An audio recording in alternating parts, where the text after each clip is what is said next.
బాగా కాగడం ఆయిల్ అది ఉల్లిపాయ ఫ్రై చేయాలి.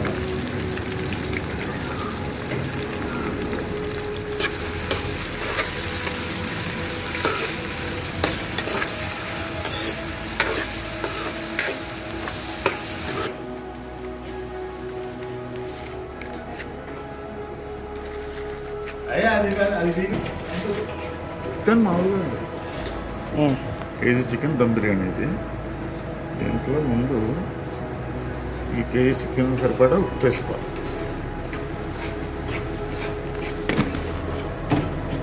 తర్వాత ధనియాలు కూడా, తర్వాత మసాలా స్పెషల్గా తయారు చేసిన ఇందులో 16 రకాల ఇంగ్రీడియంట్స్ ఉంటాయి. ఆ మసాలా వేయాలి.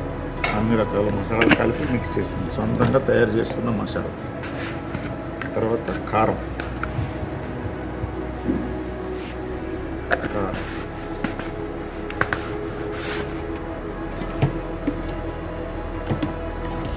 కారం తర్వాత కొద్దిగా జీలకర్ర పొడి.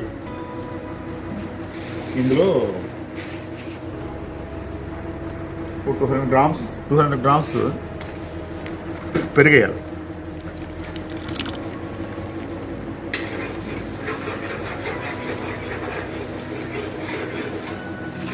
అమ్మ కొత్తిమీర అది కొంచెం వేసేసుకొని బాగా ముక్కకు బాగా పట్టేలాగా కలిపేయాలి.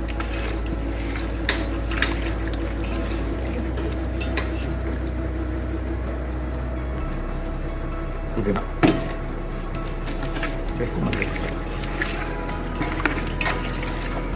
రైస్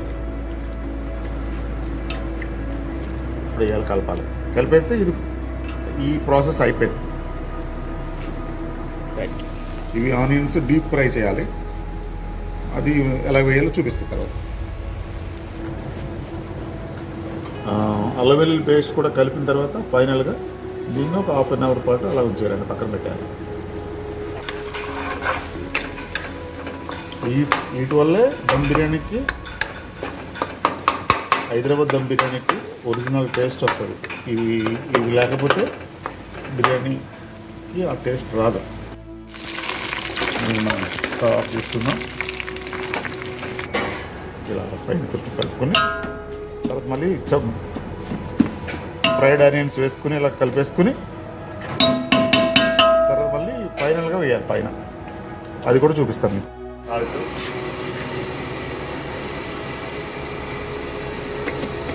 సరిపడే సరుకులు అన్ని ఇందులో ఇస్తాం. మసాలాలు, ఆల్ మసాలా 20% అయిన తర్వాత అప్పుడు దమ్ పెట్టేద్దాం. ఉడికిందండి, ఇంకొక 10% ఉడకాలి. ఇది 60% రైస్ అయిందండి.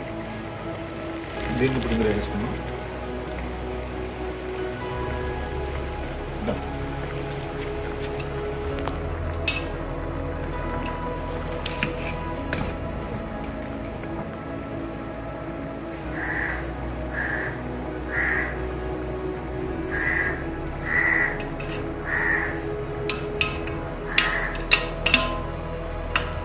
మిగిలిన రైస్ ఇంకొక 40 ఇది ఒక్క 2 నిమిషాలు ఉడికితే దాన్ని పెప్పర్ పెట్టుకొచ్చేస్తాం. గట్టిగా పట్టండి, ఇది సత్తండి.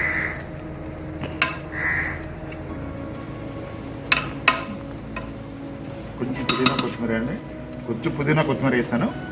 తర్వాత ఫ్రైడ్ ఆనియన్స్ చేసుకున్నాం కదా, అవి పైన వేసేస్తున్నానండి.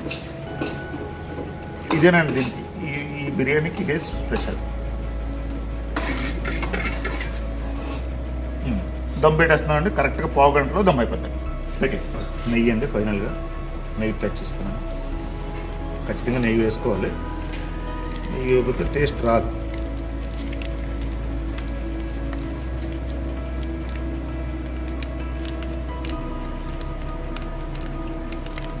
ఇవన్నీ ఫైనల్ టచ్. ఇది దీని మీద ఇలా బరువు పెట్టేస్తున్నాను, గాలి బయట రాకుండా.